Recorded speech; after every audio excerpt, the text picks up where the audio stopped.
Hello and welcome to the Cyrus community. This is Church Unusual, another day when we come together for fireplace conversations. And when we talk about fireplace conversations, we always tell you that we keep these conversations going even after the cameras have gone off. Now, some of the things we discuss off camera, sometimes we wish we say them on camera because they help a lot of people when we discuss and ask questions among ourselves. Right. And we feel like, okay, this could have been touched on.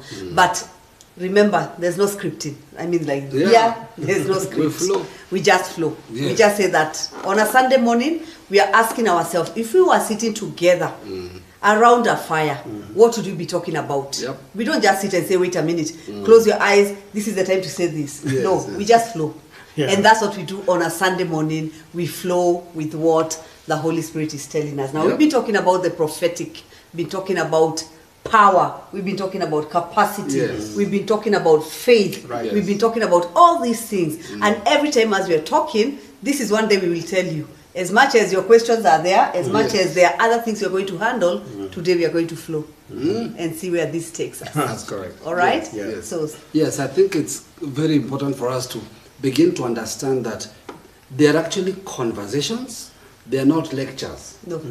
They're not always a teacher-student scenario. It's actually an unpacking of where we are, the times we're living in, what is going on. And the reason we really began to bring the issue of the prophetic into this is because, especially in the current church structure, prophecy has become something people are addicted to. Right. Yep. Something everybody just wants to receive a prophetic word, and somewhere along the line we got the idea that a prophetic word was magical. And if somebody spoke it at you, and it must happen, it is just going to somehow happen. And so you hear people saying, I've been waiting for this prophetic word to come to pass. It hasn't come to pass. And that's why we have to bring the structure of how all these things intertwine. Now, it's important to understand that the kingdom of God is an economy all by itself. An economy here is not just money. We've said that before. Economy is livelihood. Economy is order. Economy is family. Economy is function, work, everything around our environment. Right. Now, if the kingdom of God operates like that, it's important for us to know that it has its own model of how these things unfold. And so there is no single thing we've taught. In fact, I want to say it's important for everybody to literally go back to just pre-corona till today and journey for yourself. What was the one thing you can extract in this part of the journey? Because everything is going to be vital. The space we're entering into, you know how we normally say, you do not go to the gym on the day of the competition. No. You already did. You picked up all the necessary strength, all the work you needed, all the training you needed, because when it is time to function, you'll have to function almost by instinct. You don't go back and say, today as I go out, I want to go and break cycles. No. You want to check and more so like what you've said, go back pre-corona, check what you've been talking about, check something like the cycles. We said you are breaking cycles. Now question, did you break and then get yourself back into it? Those are the things. Did you get out of prison and then you went right back? Like for example, assume you had a debt, broke out of debt, and now you're in debt. Something is not working. You need to tell yourself something is not working. You went right back in. Because I think in talking about issues of where God speaks a word, a prophetic word, and I'm looking at a situation where you find that people are excited when they hear a prophetic word. And somebody comes and tells you, I've given you a prophetic word, or a prophetic word is spoken to me, personal prophecy, whatever it is that you may call it. But the thing is, when somebody receives a prophetic word, they get excited. And like we said, sometimes people usually think it is something that is automatic. And I think the thing that we have to say is that where we have to come in, because a prophetic word is the mind of God. It is the intent of God that God has spoken through someone. But now, where do I come in? When it comes to the prophetic word. Because remember, we've been talking about like now what we've just said, that pre-corona, God spoke, this is going to happen, this is going to happen.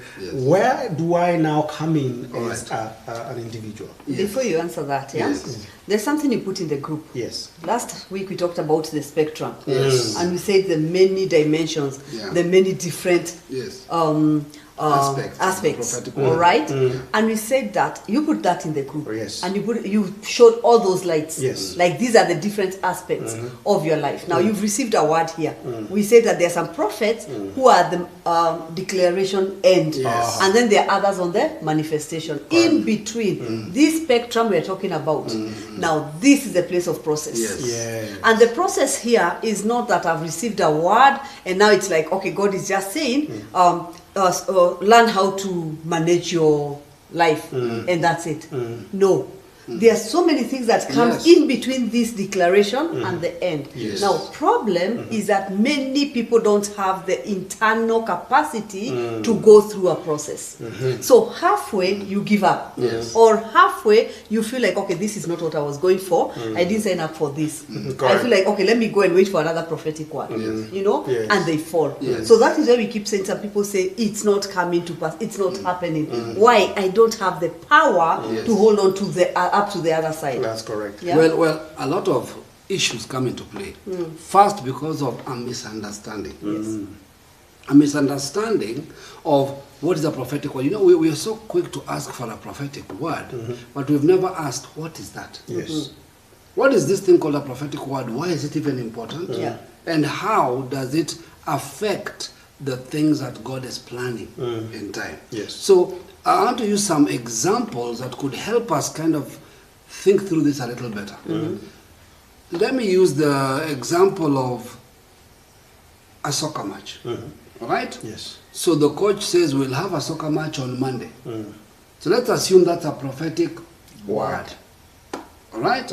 Now, that's a general word for the whole team. Yes. Okay? Now, if you as an individual go to the same coach, he will not change the date of the match. Okay. Okay. He will not change the structure of the match, but he'll give you an instruction specific to your part in the match. Oh, okay.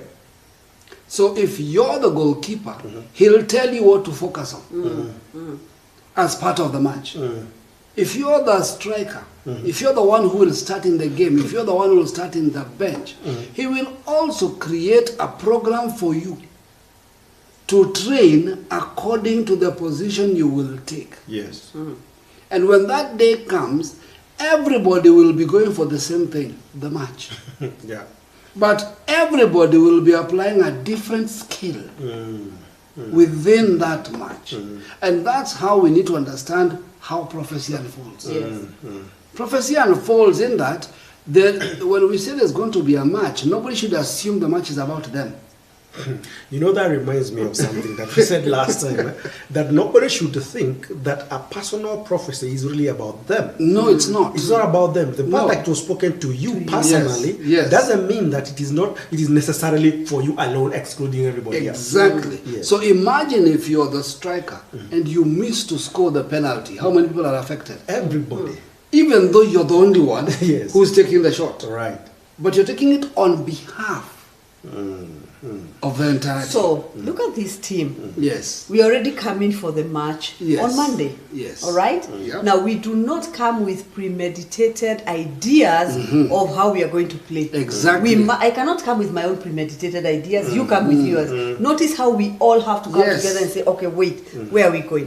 Why I'm saying that is, whenever we read, for example, now for TCC, it's our season to experience God's power. Then I choose what power means to me. Yes. I don't care what God is telling us now. He's opening up and telling us this is what power means. No, wait. Power for me is that I've been in this situation for a long time. You've given me a way out. You notice now you're no longer with God. Exactly. You've decided to go this thing alone. Yes. Even though you want to hold on to the word, but you want the word to work the way you want. Yes. All right? Yes. And that is where many people fail, where they come already with a premeditated. Yes. Now, in this place, when you speak the word, it should come to pass. When somebody tells you, no, you need to do 1, 2, 3, you do 1. Yes. And what happens? You do 1 with your eyes on the thing. Now, as I'm doing this, are my things changing? Are my bills being paid? Your face is on the wrong side. and things don't happen. Right. Why? The Bible talks about you can't mock God. Yes. So you can't come into this thing thinking that I want an instruction, but this instruction must get me out of my problems. Exactly. Now that is where, as much as you would say it, that's where many people are stuck. Much as I can come and tell you, I'm stuck and things don't seem to be moving. Yes. I'm not telling you what I mean. Exactly.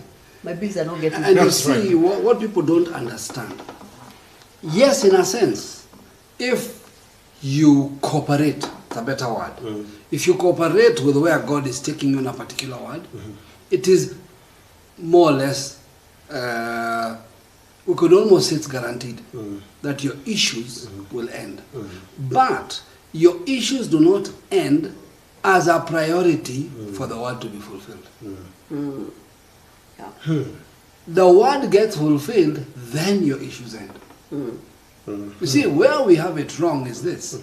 It's almost like saying that I tell you next week we'll have the game. All right? But the first thing you ask me is, but will my rent be paid? And when I ask you, will my rent be paid? I never sit back to say, stop. Yes. Why is my rent not paid? Exactly. Because sometimes the reason the rent is not paid is that thing in you that needs to be worked on. So God is also not here telling you, take this instruction so your rent can be paid. No, wait. There is a reason. Sit back and tell yourself, wait, am I behind on my rent? Am I behind on my loan? Am I behind on my fees? Am I behind on payment of something? Why?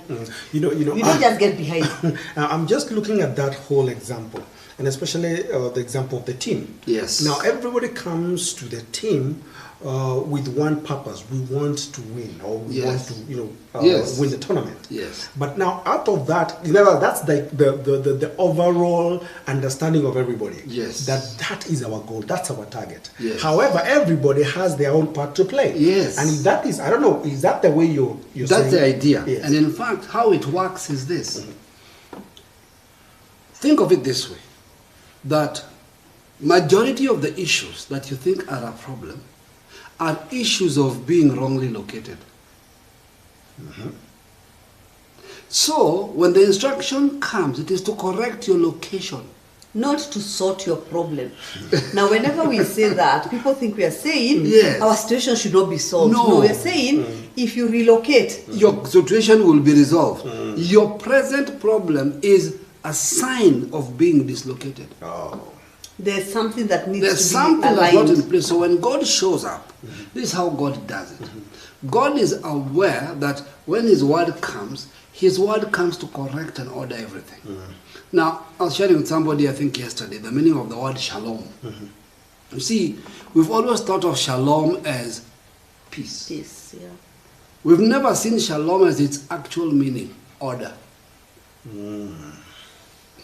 Order, everything being in place as it should be. Therefore, that is where the peace comes from. When everything is in place. Yes, because why do you not have peace? Something is missing. Something is broken. Now, when God shows up, He doesn't bring peace. Okay. He fixes the broken. When the broken is fixed, peace settles. Are you beginning to see how that works? And the brokenness here Yes. is not your situation out there. No. The brokenness is here.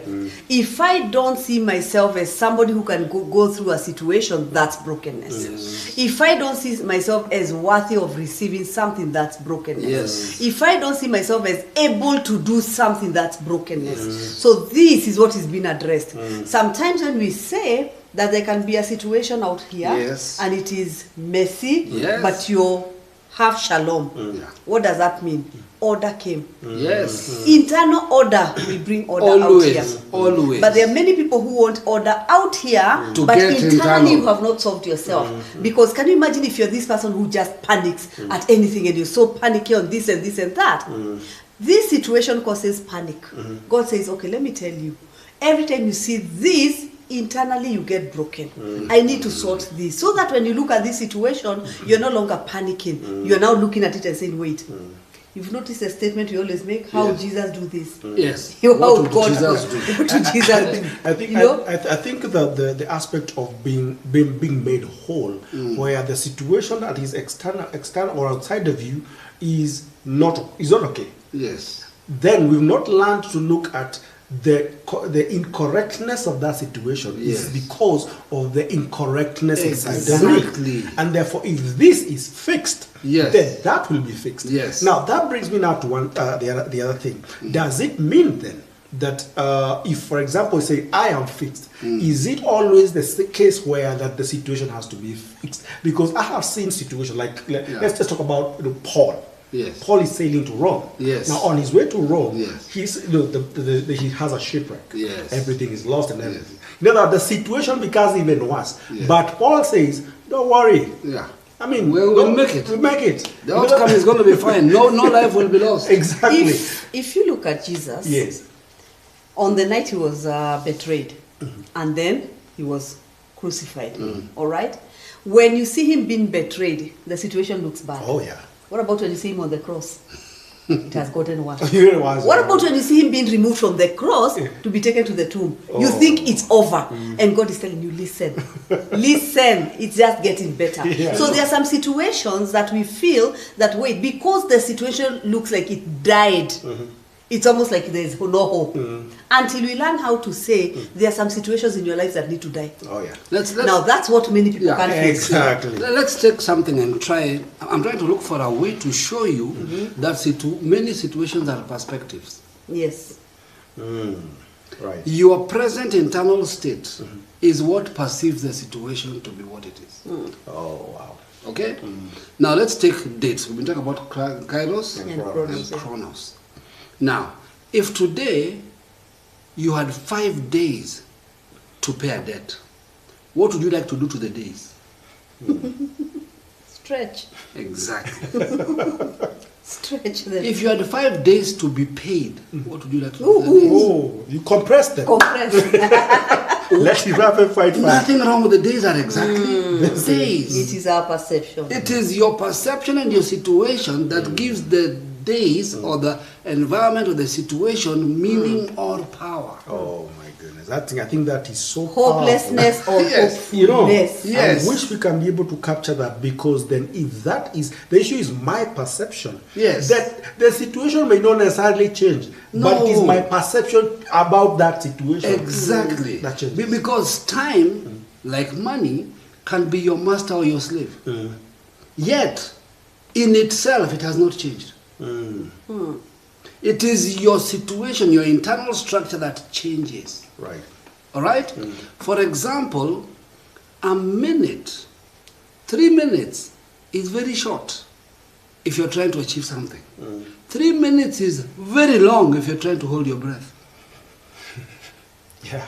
Underwater, it is the same 3 minutes. Right. It did not change. It is your perspective and position that gives value, hope, like you said, or hopelessness to an environment. You know, we spoke about Jesus in the boat last time. Yes. And the way that he is, they are moving in the boat, and then he is sleeping. Yes. And there is storm. Yes. Now the storm is raging. Yes. Everybody is panicking. Yes. Jesus is sleeping. Exactly. Same situation. Exactly the same. different, because they are two different people. Right. When Jesus arises, his first reaction is not the storm.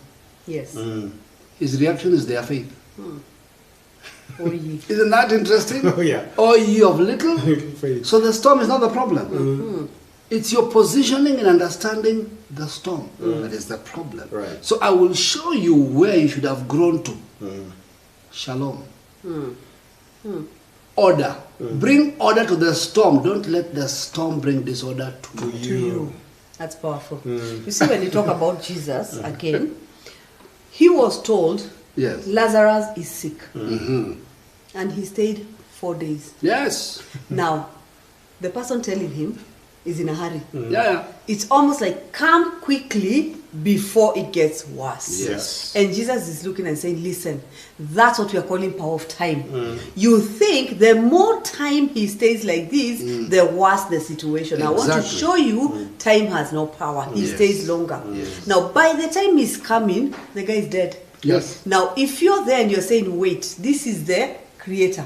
Now, the healer. The healer. Now, he's supposed to come and heal when you're sick. Yes. Now, listen, he's dead. Yes. This is now beyond. Now, that particular illustration is one of the most powerful illustrations in Scripture to show you how God interacts with us. In fact, this I think may be somebody's major breakthrough. Let's take the situation in context. What is the scenario and why did Jesus delay?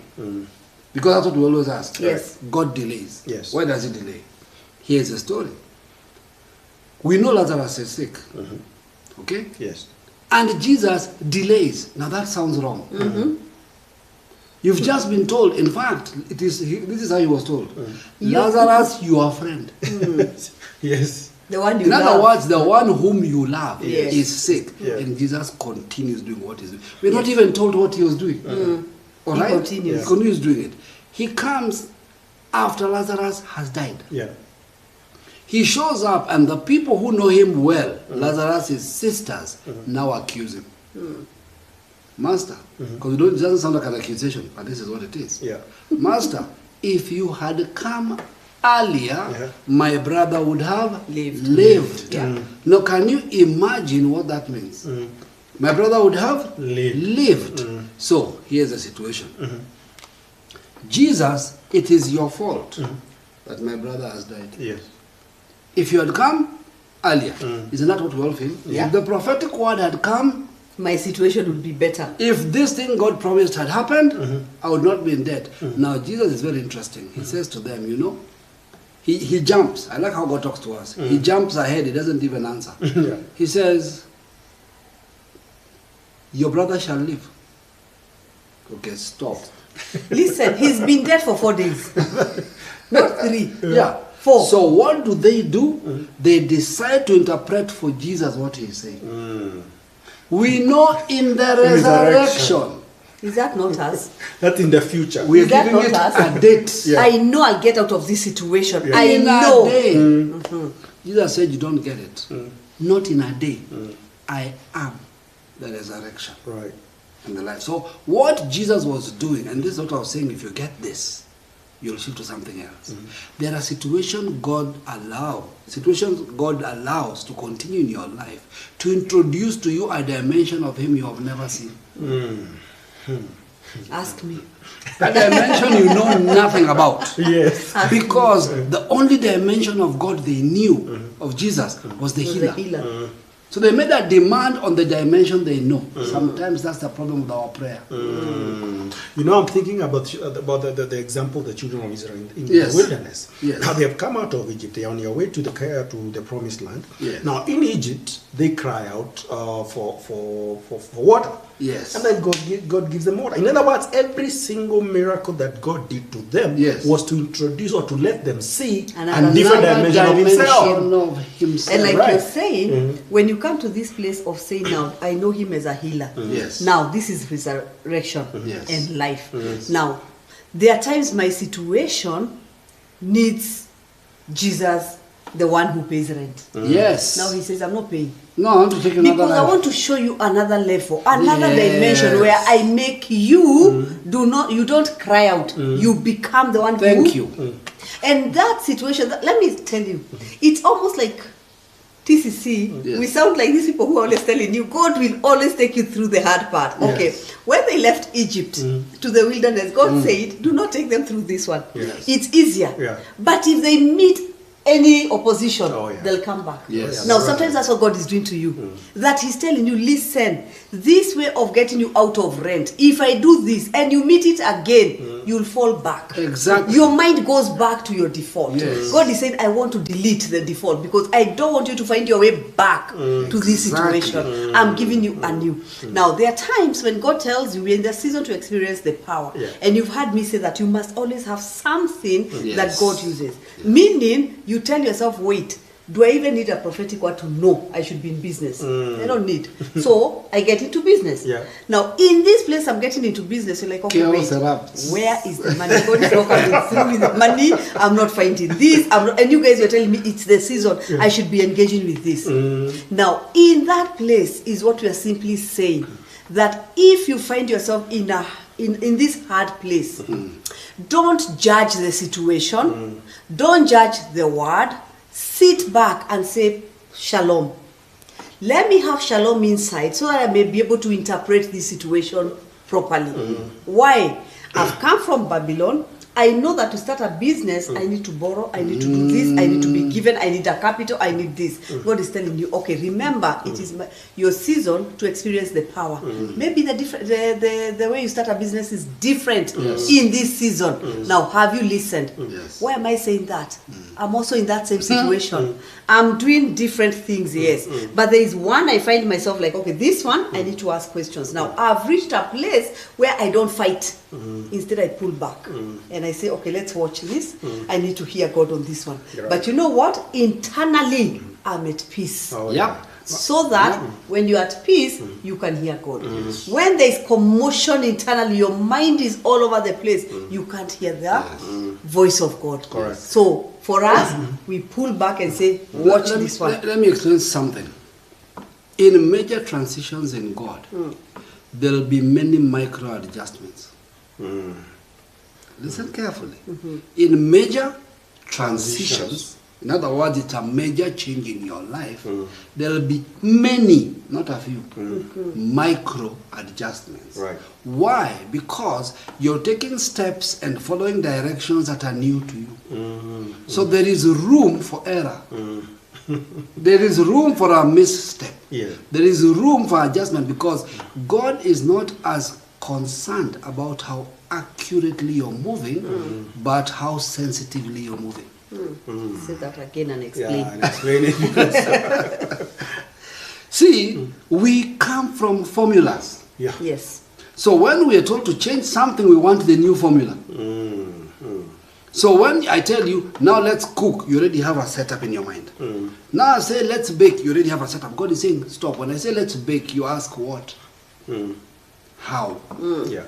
What does bake mean now? Yes. In other words, this new adjustment, a time will come when this new language, this new way of operating, these new movements will become my new normal. But before that happens, I will be making a step and God will be saying, I said right, I didn't say right.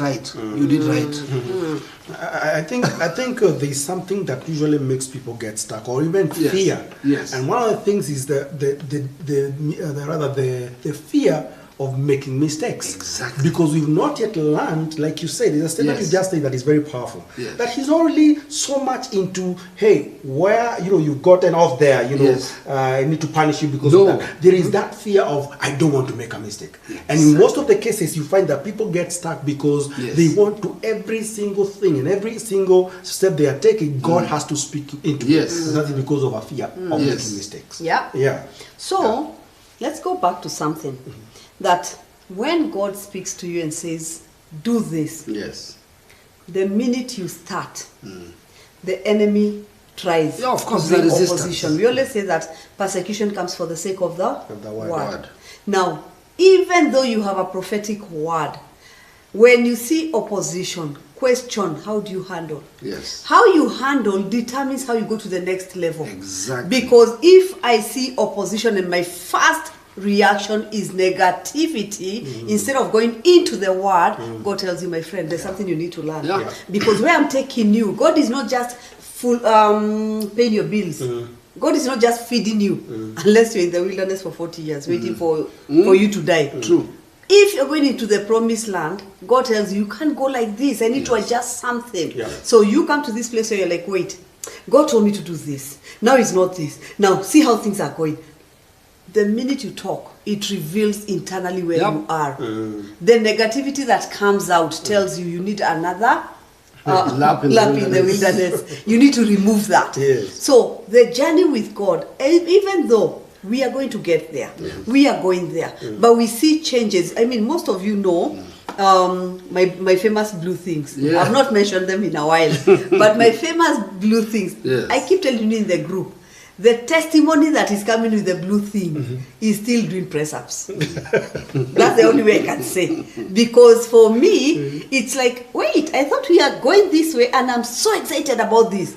And just when you're taking the first step and the second one, it's like God tells you, pause. Yeah. My friend, you've not seen even What where I'm I'm taking you. So when I see a change, I'm like, okay, wait. Now, this is not what I had seen. Yeah. This is not what I had envisioned.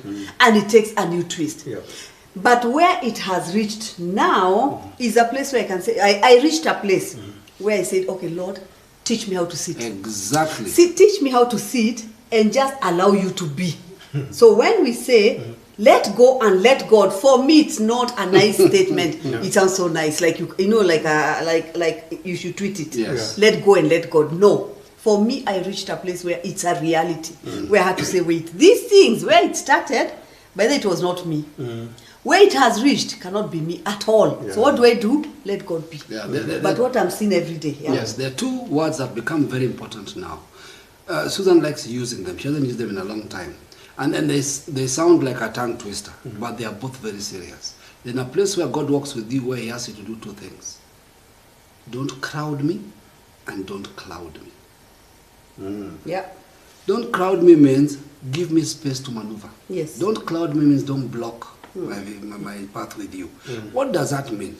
There's I think we said this at the very beginning of this season. Prior, that's why I said go prior Corona, go prior all those things. In fact, I think there's a statement we made at one of our last conferences in 2018, 2019, when I said the next test is a test of abundance. Yes. Not the test of lack. Yeah. Now, what does that mean? It means as we begin to go down this road, as we are journeying step by step, we have to be very careful not to take over from God. Not to, every time he tells you go right, you want to take over that path. You have to learn to stop, pause. There's some times when you're being sent in a particular direction, not for a destination, but for obedience. Yeah. Wow. And then you're told start this, and Mm. you're ready, and you're gung-ho, and you're set, and then you're told stop. Then start this. People watching you say, what's wrong with you? Why? Focus. Yeah. And God is saying, if you can hear me here, where we are going next, you'll not struggle to hear me. But if you feel you began this, why should you stop? It means tomorrow if something breaks through and I tell you turn, you will tell me get thee behind me. Yeah. So there's this almost internal turmoil of, so what is becoming important now? How well do I know the voice? Not how well have I worked things out. It's about the voice. Exactly. I like what you've just said. There are times God can tell you to do something and then stop you, not about the thing, but about obedience. Simple. Why?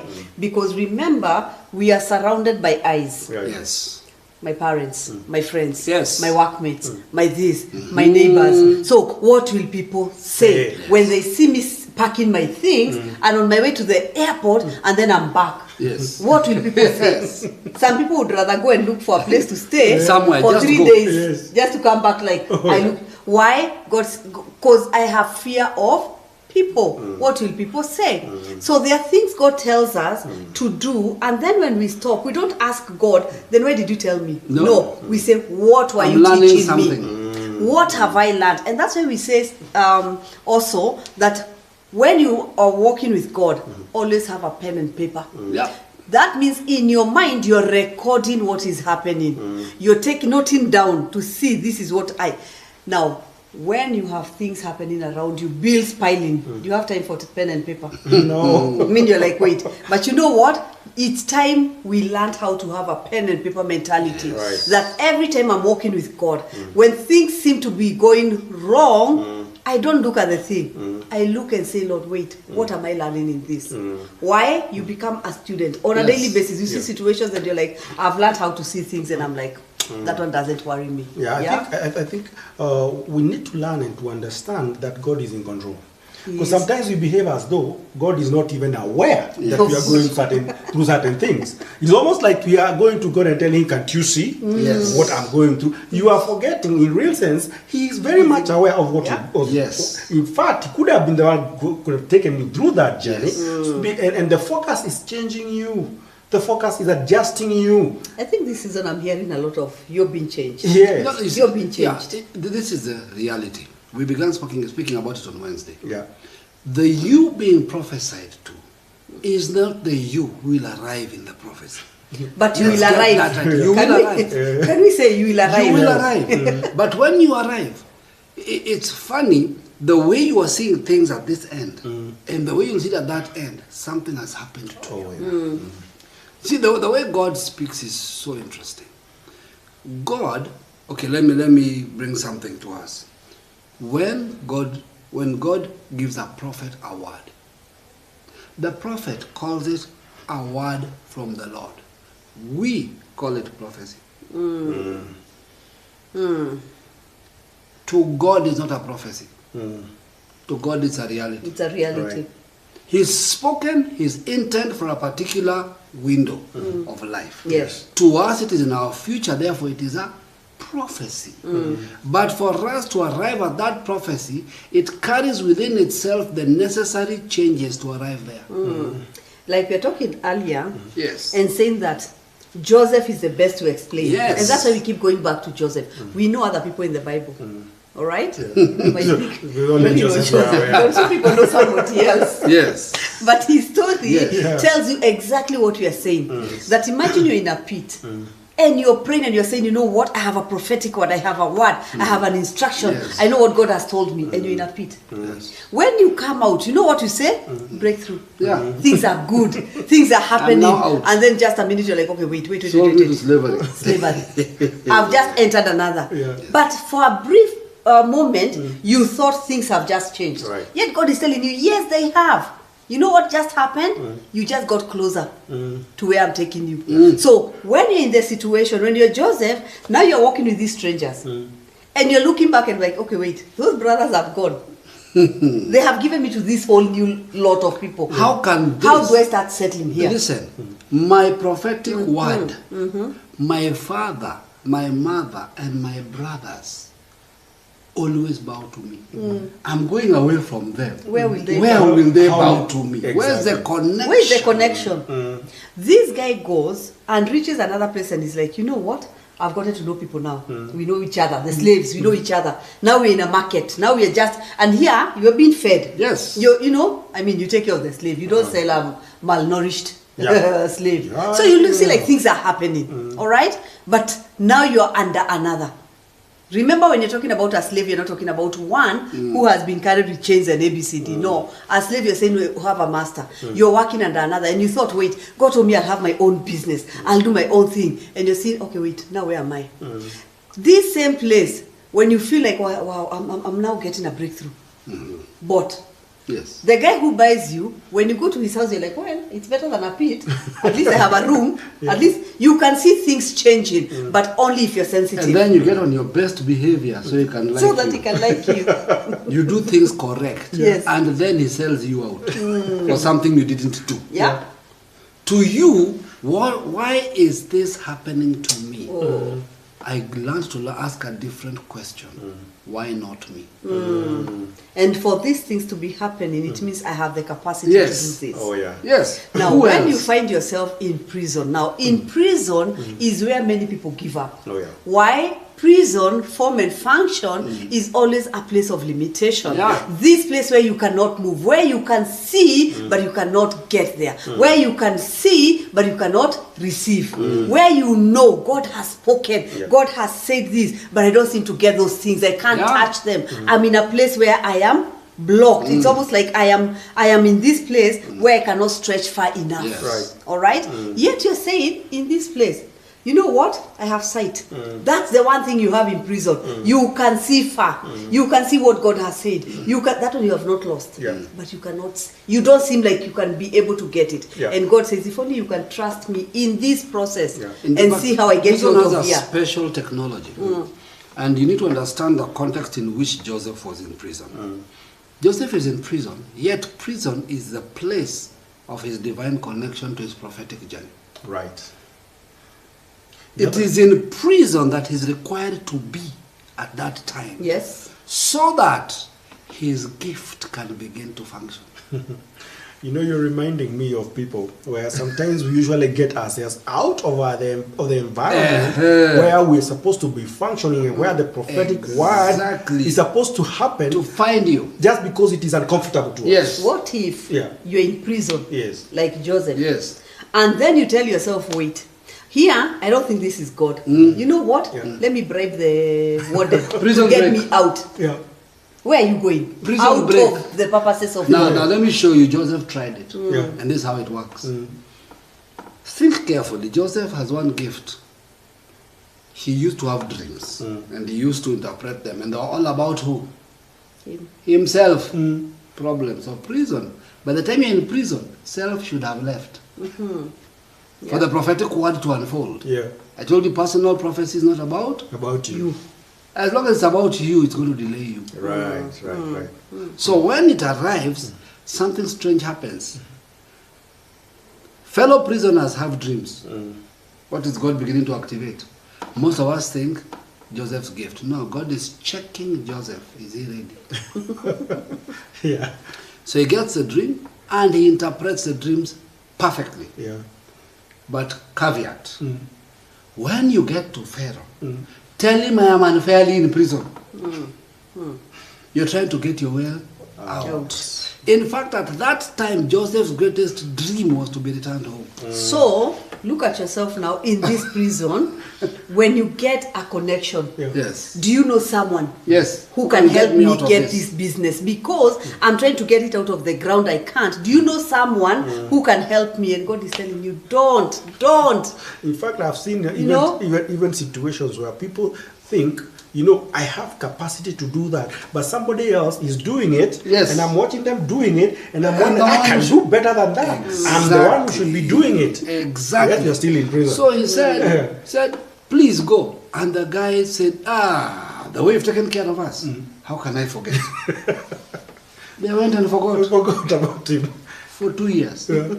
Extra 2 years in prison, simply because you're trying to fix the problem. Because you thought it was what? A problem. No, it was you. Remember the prophetic word changes who? It changes you. Something was working in him that was necessary for his next level. Right. When God knew it had worked in him, God gave Pharaoh a dream. But even that dream was still a doorway. The day Joseph was brought before Pharaoh, you know, we preach so nicely. It is wonderful, the message we give. Today you could be living from prison to the palace. My friend, it wasn't from prison to palace. No. It's not true. It was from prison to interpret a dream and be sent back to prison. There was no guarantee that anything was going to change. So when he showed up, Pharaoh asked him one key question. I have heard you interpret dreams. Pharaoh said, no. Not me. I don't. Not me. I do not interpret dreams. Listen, Pharaoh. There is a God in heaven. Learning how to be under that voice where you say, listen, for me it's all about that voice. There is a God in heaven. You know? If he chooses to show me your dream, I will tell you. It's no longer I have a gift. I interpret dreams. No, I have an assignment and it functions within God's choice. Right. If he shows me, I will tell you, which simply means if he has no answer, where is he going? Back to prison. He was no longer afraid of prison. Yes. Oh, wow. If he chooses. He was not trying to get out. He was not trying to prove anything anymore. He had reached a place where, God, I've been with you long enough. I can interpret this one and nothing changes. Let us not bother. But if he shows me, I will show you. That's where the journey changed. In other words, whether I get out of prison or I don't, that was not the answer. So the issue here. Wait. It sounds nice to say whether I move or not, whether my rent is paid or not, whether my business is financed or not. Listen, what kind of a person must you be? Thank you. You must have come to this place where you so trust him, where you say, wait a minute, if he chooses for me to be here, it's the best That's place to it. be. Oh, yeah. To be in that place Yeah. is a journey. Yeah. This is not where you sit. And that's why he Overnight. started by saying, don't just say, by there I'm sitting here waiting because God has chosen for me to be here. We said you do one thing first. If you have rent arrears, if you have a business that is not taking off, you don't look at the business. You first stop and say, why am I in this situation? How did I get there? How did I get a pen and paper and trace your journey? Yeah. And Because you might discover the reason I'm here. Have you been there before? Have you been in a place where you've not been able to pay a bill? Have you been in a place where you've not been able to do this thing you're trying to do? Right. This situation you're calling so big and so, I mean, this is like a monster. Have you ever been in this before? If yes, you're saying, stop, let's go back and fix me. Exactly. Not this situation. Right. So there's somebody sitting there and saying, you know what? I'm waiting for God to meet my needs and everything. God is saying, no. I'm waiting to meet you to meet me so I can change that thing inside of you. Yes. You get? Yeah. So you're not meeting God to change your needs. No. No. You know, You're changing him to it's- you're meeting him to change you. It's so crucial to separate your situation from the proceeding word. Our problems, we're trying to match them. In other words, I have a situation. When God speaks, I'm looking for that word that speaks to my situation. That is the first place to be deceived. Now let's go back to Joseph. Yes. On that one. Yes. Let's go back to Joseph. You'll find the sun, the moon, and the stars will bow to you. Right. Yes. And he thought it was his father, Yeah. his mother, and his brothers. There you go. Now, can you imagine him now, instead of going to God from a point of, I want this word to come to pass your way, I choose to go and tell them, by the Yes. way, you will bow That's to what me. God said. If the mother tells him, by the way, Joseph, can you go and do ABCD? No. He said, I'm going. But I'm telling you, my woman, One day. you will bow. You'll bow. You'll bow to me. Wrong When he meets perspective. his brothers, Yes. you will bow. Why? He's not seen the Joseph he is cannot be bowed to. And You know? that tells me that if we find ourselves in a situation where we want to prove ourselves, we are not yet there. You're not yet. Good. And this People is, must know. Yeah, this is They why. must see. Yeah, this is why many of us struggle with so-called prophetic words. Right. Because that's why I'm calling them so-called. They may not be prophetic words. Let me explain. Sometimes we mistake exhortation for prophecy. Okay. Exhortation is comforting you. Listen, no matter what you're going through, you will be okay. That is true in God. It's not a prophecy. Yeah. It's a reality of every son of God. It will be okay in the end. It is not a prophecy. Some people turn that into prophecy. They say I receive it. Exactly. Don't receive the obvious. Yes. If you're a son of God, you have a guaranteed inheritance, which says it shall be okay. All right? Having said that, in terms of God's processes and assignments, a prophetic word is different. Now let me explain why we get into trouble. When you're waiting, most when people say, I want a prophetic word, they're looking to an answer to their problem. Oh, okay. Tell me something that will help me. Tell me something that... Meanwhile, a prophetic word, in fact, when it comes to you, if it is from God, it almost comes as if it is ignoring your situation. Yes. Yeah. Completely. It's so unrelated, some people get offended. Yeah. When they actually receive an authentic prophetic word, they get offended. Yeah. Because the authentic prophetic word did not pay attention to their problem. Yes. Here is the situation. An angel appears to Gideon and calls him, Gideon, mighty man of valor. That's the proceeding word arriving to Gideon. Yeah. What is Gideon's situation? He is threshing wheat in a wine press. Yeah. That is the highest level of confusion. Yeah. Yet God is speaking to him as if that isn't happening. Yeah. So you Why? said a powerful statement. Yes. God seems like he's ignoring your situation Exactly. and gives you this new perspective Yes. of how he views you. Exactly. And the truth is, God, listen, God doesn't engage our diversions. God engages our destiny. Okay. All right? So God speaks to the destiny to tune you to the destiny. When you tune to the destiny, your diversion becomes irrelevant. But we want God to come for us in the diversion. And actually come there. Yes, Sort time this, with us. Sort me here. Yes. I love what you said. Yeah. God sends his word. Yes. That word is what actually aligns us. That's with our where it's taking us there. Right. So every time you get the instruction, when you Yes. say what is your instruction, that instruction is not, you know, when you're in the diversion, Yes. you're looking at the instruction as a something Yeah. to get you out of here. No. To get you to sort, not to get you out of here, to sort your problems.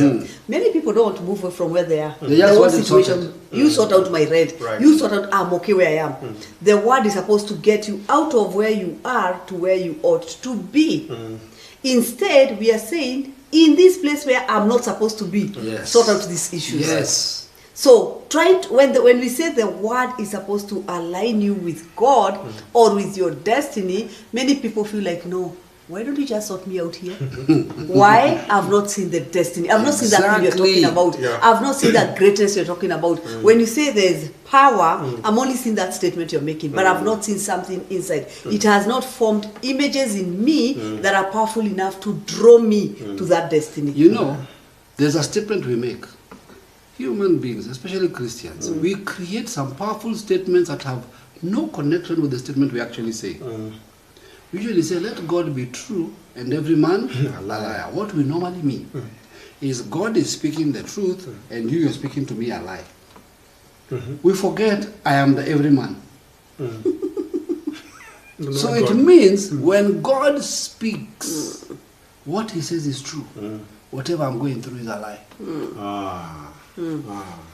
Let God be true and every man, including me, be a lie.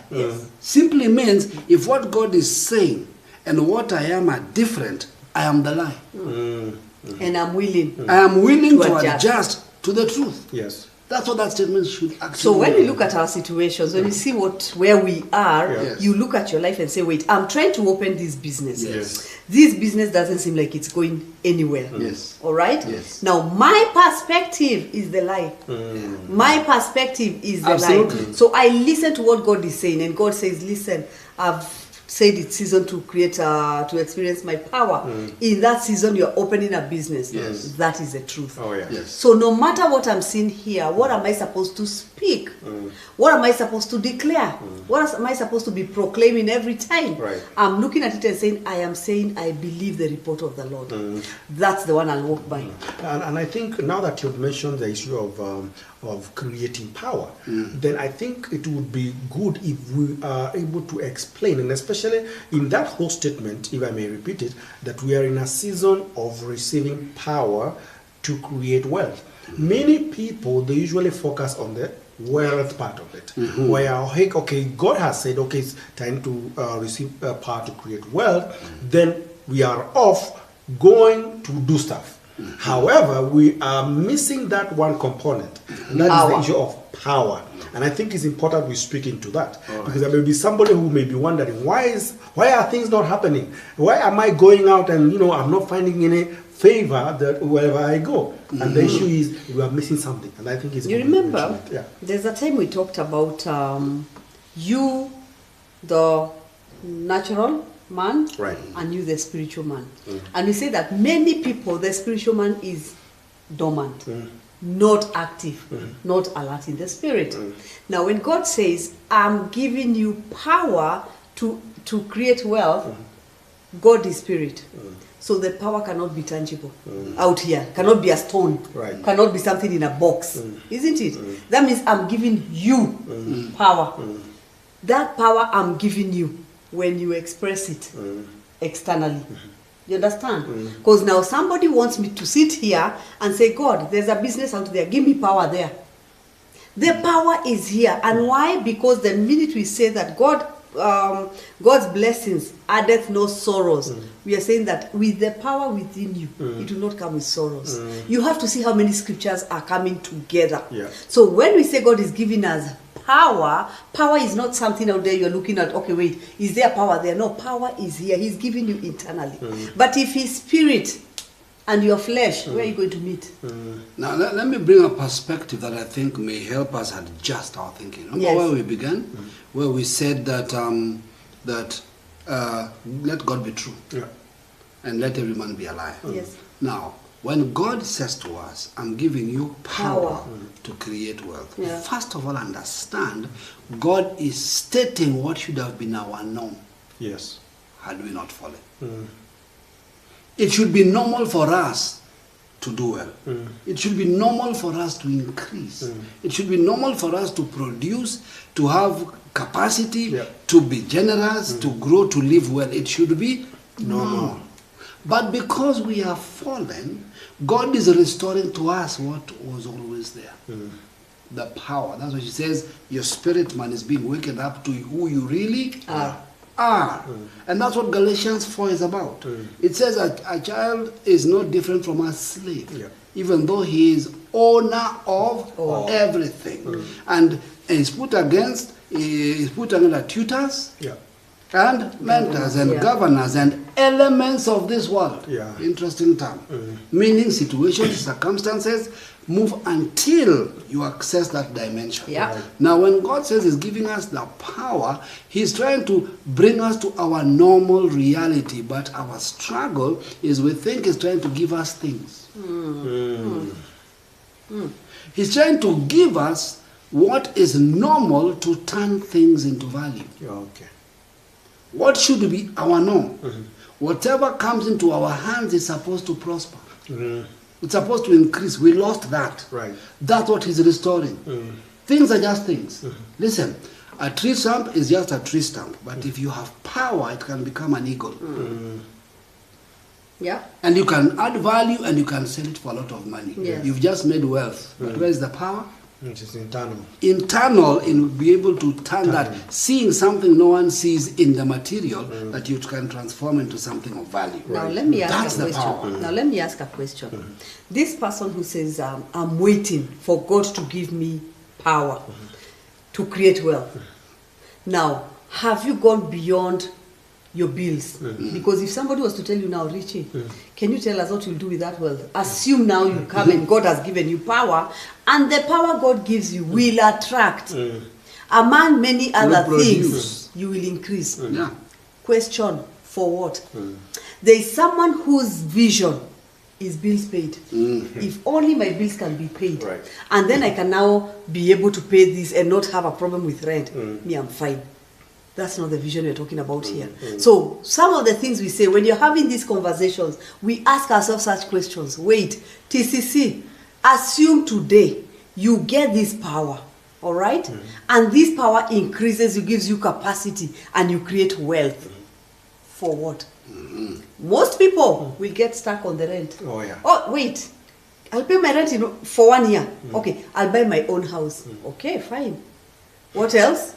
I have bills. School fees will be paid, this will be paid. Notice how many things are just here in this small bucket. You remember what you talk about going with a cup? With a bucket? And there's a river. You are still with the bucket of me. I want to pay my bills and everything. After that, okay, now let's think about it. I never went that far. So when you're talking about power to create wealth, some of the things being broken is that, where you're like, wait, stop.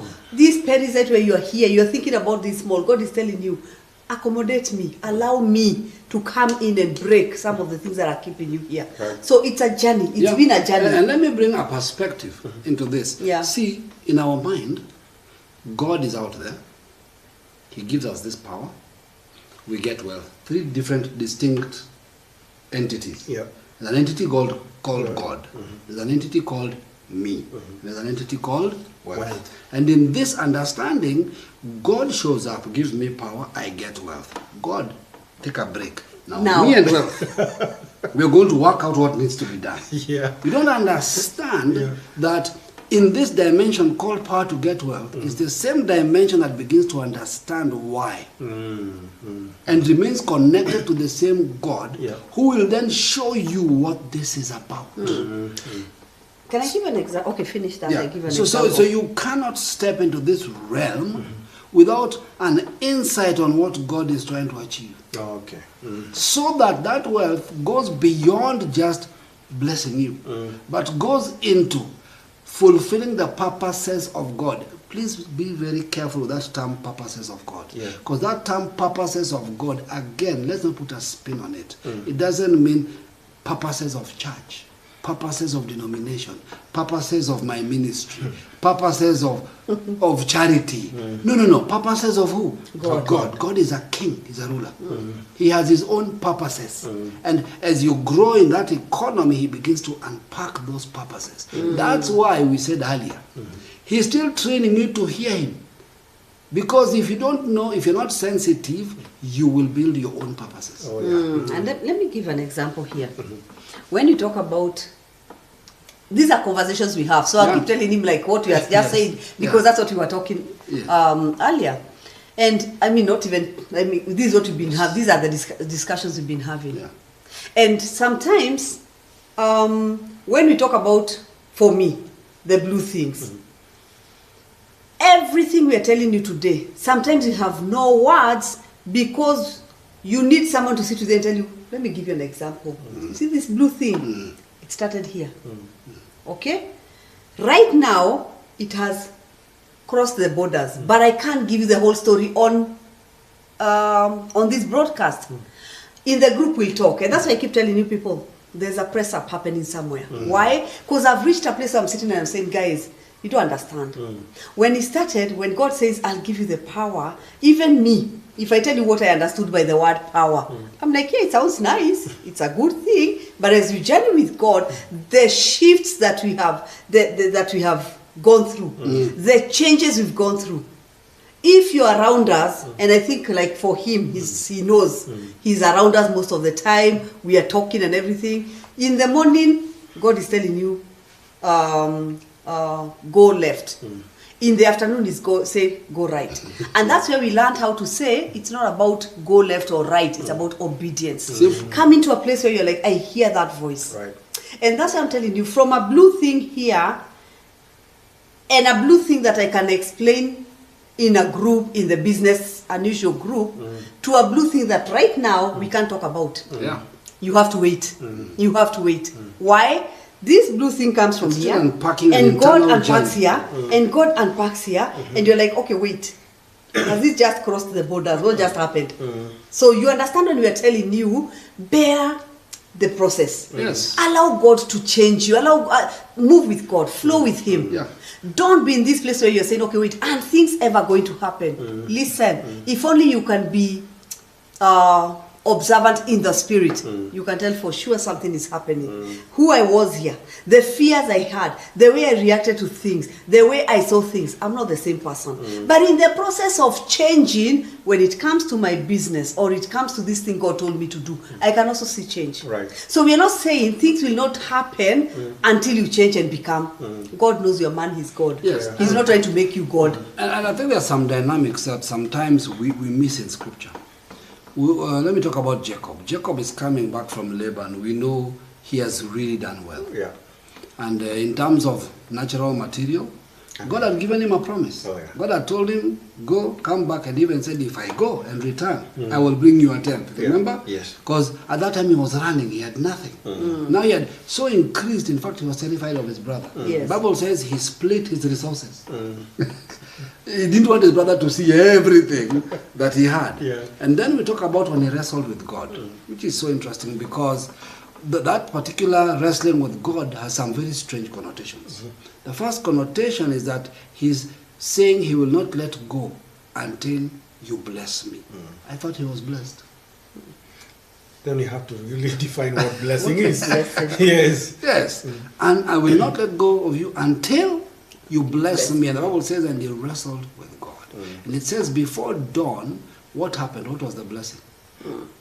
The hip was dislocated. Exactly. And the other thing, his name. Now I need to explain something. His name was not changed. He was given his real name. That is who he was all along. All along, he says, you are Israel. What has just happened? From Jacob, supplanter, selfish, self-centered, to Israel, a prince with God and a nation. It's no longer about him. It's about a whole nation that God is birthing in the earth. That was what the wrestling was about. The blessing, the real blessing, is the ability to decode where God is unpacking himself in your life. Wow. So what then happens as he steps out of the Jordan? It's always at the Jordan, by the way, that these things happen. He walks with a limp. What does that mean? Simply means you can't walk the way you used to walk. Right. You cannot operate the way you used to operate. There is a shift. There is a humbling. There's an adjustment in your life. Do you know somebody who was a limp walks a bit more deliberately? Yeah. A bit more carefully than other people? Right. Yeah. Something shifted in him in that encounter. Yes. And that's what is called being blessed. I think we really need to understand that word blessing. Yes. Because now, if that is what it means, now considering that Jacob was already having material things prior to him saying, bless me. Yes. Then today, the word blessing has been so misused such that every time a person mentions blessing, what they're actually saying is that may you increase materially. And in real sense, that is not actually the very meaning of it. No. Because, you can be blessed and all that. Yes. But you see, you can have all that, but still miss God's purpose. You can have all that, but really not really understand why God has actually given you all that. Exactly. And therefore, that's why we people need to understand. Now, when Jacob says, bless me, he's not really talking about things. Material things. No. He's talking about, like shifting the purposes of God in the earth. Yes. I know we look at Jacob, we have very few stories of Jacob. We don't pay some serious attention to who this fellow is. Because Jacob is about to die. The Bible says he's blind. Physically. Yeah. All right? Joseph brings his sons to him for blessing. Notice the word is what? Blessing. That means the guy is walking in another dynamic. Yeah. Joseph is aware if these children are to have any destiny, Take them to this man. take them to this man. So the Bible says Joseph did the right thing. He had Manasseh on his left, which means on Jacob's right hand. Yes. And he had Ephraim on his right, which is Jacob's left hand. Because the firstborn should be blessed from the right hand. So Jacob does a strange thing. The Bible says he crosses his hands. And Joseph thinks he's confused. The Bible says, and he smiled and he said, I know what I'm doing. Yes. He can see in the spirit. Oh, yes. And I could teach a whole hour on what happened there. That's not the focus. The focus is this. Joseph's wife, listen carefully, Joseph's wife was an Egyptian. Yes. Her father was a high priest of Egypt. These two boys, Jacob blesses them. They become two tribes in Israel. Yes. Think about that. They become actually tribes just by his blessing. Not by birthright. Because technically, the sons of Jacob should be the tribes. These are his grandchildren. Yes. He grafts them into the tribes. That's a whole different dynamic. So that tells you that when God gives you the power in this dynamic we're speaking about, it should be something that can be imparted, that can be moved into another generation, that can affect the destiny of nations, and that can change the dynamic of the kingdom. But if we think it's about accumulating resource, then we didn't understand what this series was about. Oh yeah. Now, I want to introduce, now that we're talking about a blessing, and Jacob blessing the sons of Joseph. Yes. Now, there is this aspect of people asking questions when it comes to being blessed either by elders or by a man of God, or maybe not being blessed. Now, I know that may be a very weighty issue, and especially within church environments, where you find that people are saying, for me to move forward, I have to be blessed. And I have to be blessed by a man. Yes. I want you to speak into that. What do you say about that? Let's look carefully at what was going on with the patriarchs. Right. And let's first understand who the patriarchs were. The patriarchs in their time were God's representative. They were not village elders. They were the person standing in the earth. They were God's interface. At that point. Number one. Number two, what we call blessing per se was them prophesying. Yes. They would say, this is what shall become of you in the latter days. But what they said to those people did not become of them, it became of their tribes. Oh, yeah. I begin to see the whole journey of the process. So, that was the patriarch era. When Christ came, we no longer have the mandate to bless. I'll be very candid about this. Okay. We can prophesy. Yes. But the blessing now functions out of obedience, not out of somebody's decree. I think over your life. Yes. All right? If you're not obedient to his voice. Whatever I say will not do anything. It won't work. Now, there are many people who are going to be spoken. I mean, bless me. Man of God, bless me. But you don't hear God. No. The God of the man. So you think it is the man of God. So I can only speak into your life what God has already said, not what I am saying. My job is to hear what God is saying about you. I'm just a transmitter, like a radio transmitter. There is nothing inherent in me that is coming on you. I love what you said. After Christ, it's about obedience. Exactly. So Simple. even though somebody will declare to you, if that declaration is in accordance to the word of God, and you're not following the word, the God of the word, nothing will change. No. We're talking about the blessing. Yes. Now, the same case, because there are so many people who are bound, and they are bound in fear that because I was not blessed by a man of God, then I am either cast or something bad is going to happen. All right. And now, let's attempt something. Right. Assume how unfair God would be that he limits his blessing to key individuals. Which means if you're not under any of them, you and God have no access. Imagine a scenario where there are only 30 pastors in the city of 10 million believers. Unless he lays hands on you, you're not going to be blessed. What is God doing?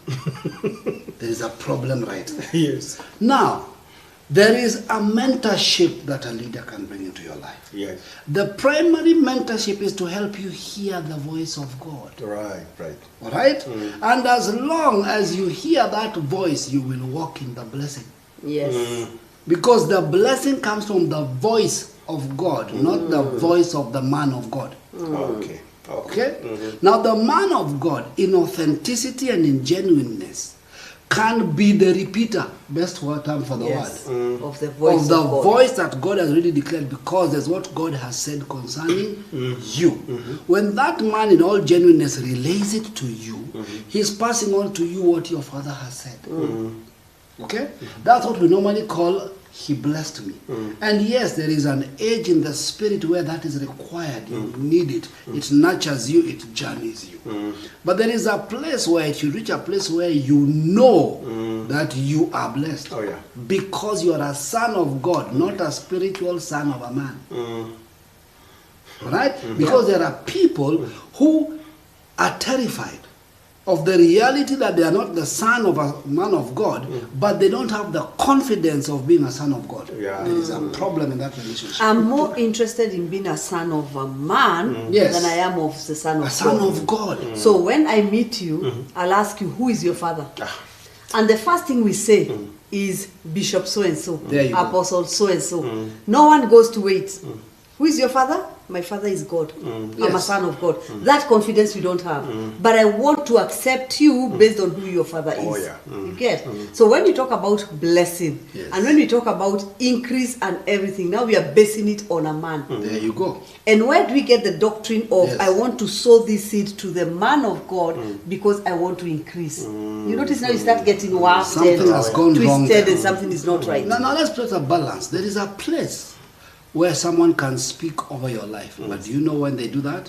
When you give them permission to. It is not a command.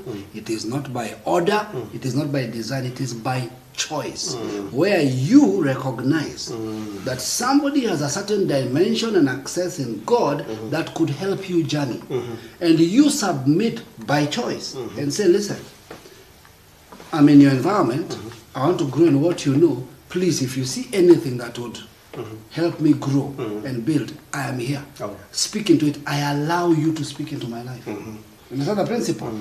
I do not demand to speak into your life.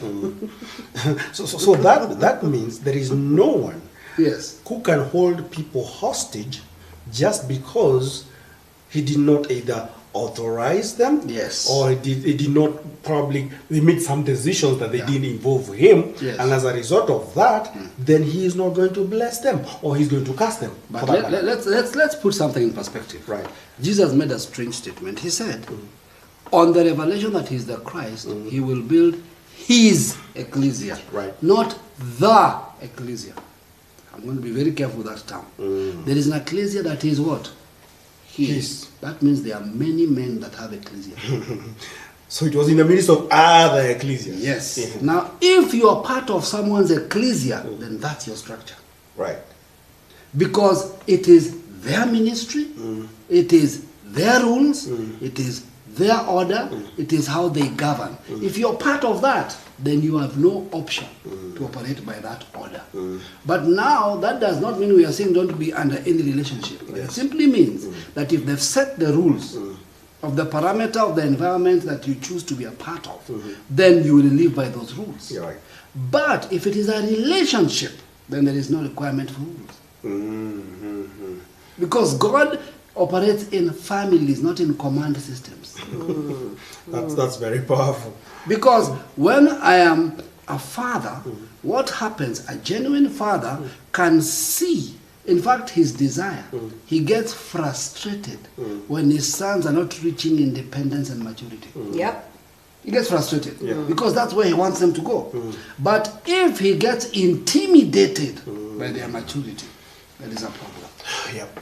So we need to understand that as we journey with men, and as men help us and mentors and help us to grow in God, the ultimate reality should be we should become more like Christ, not more like those men. Right. So I like what you said earlier. Yes. That every time you're with this man of God, Yes. he is mentoring you. Yes. But the one thing that should be evident in your life Yes. is that you can hear God more Yes. than before Yes. you came. Yes. All right. Yeah. So every encounter with the man of God is you coming to a closer understanding of who the Father is, not the man. All right. So if I'm speaking into your life, I should always pray to be so covered so that God can be uncovered in your life. Yes. You can see him more and more. You can understand him more and more. You can be, and I am here covered. Yep. But you know what? There is what you said. Yeah. There is the honor. There is the respect. Yes. There is where you say, yes, I honor the men of God who bring the knowledge. Remember what we've talked about? Yes. That these men carry knowledge. I honor that. I respect that you bring knowledge that helps me understand how to relate with my Father God. All right? So if I come to this place where I'm feeling there is a man of God holding me hostage in the spirit because he spoke some words that maybe I feel that's why my business is not working, my marriage is breaking, my children are becoming rebellious, then that was not God. Absolutely. That man is a witch. Simple. Only a witch can cause your things not to happen. Let me say something. Only a witch can make things not happen in your life, and he gives a testimony of it. Do you see when they left me? When they left me, their life became bad. That's a practicing witch. That's what I mean. Seriously, think about it. I'm happy that you left TCC and your life is doing very bad, and I'm happy about it. I mean, your life is doing bad. I'm a witch. You're sick. I'm happy, they are sick because they left. me. Do you realize I'm rejoicing? So and so died. Oh, because they left us, they died. Now, that is a witch in operation. Now, until you come to that place of saying, wait, every time we talk about us who are supposed to be representing the voice of God or bringing this knowledge, we must also operate in the character of God. Right. You can't If I wish you evil, that's not the character of God. Yes. That's the only way to check. And listen, here's a very simple test. If you're in a healthy household, what's your relationship with your brothers? If you have offense with your brother, you're living in the wrong household. If you have an anger with other brethren, you see them as evil or different, then there's something wrong with the father that is raising you, because your brothers should be people you will love because out of that relationship. So anything that creates an exclusivity or fear, any level of fear, you're under pressure, under fear, query it. Because the journey is this. Listen, all we can do is bring you bread and wine. Focus on the bread and wine, not on us. Like you normally say, we are serving you, the Father. Focus on the Father, we are serving you, not on us. Right. That's a principle. And I think what you said earlier about Jacob, yes, when he left God and walked with a different way of walking, he had a limp. Yes. Meaning, every time you come to a gathering and the man of God speaks a word, that word should cause you to limp.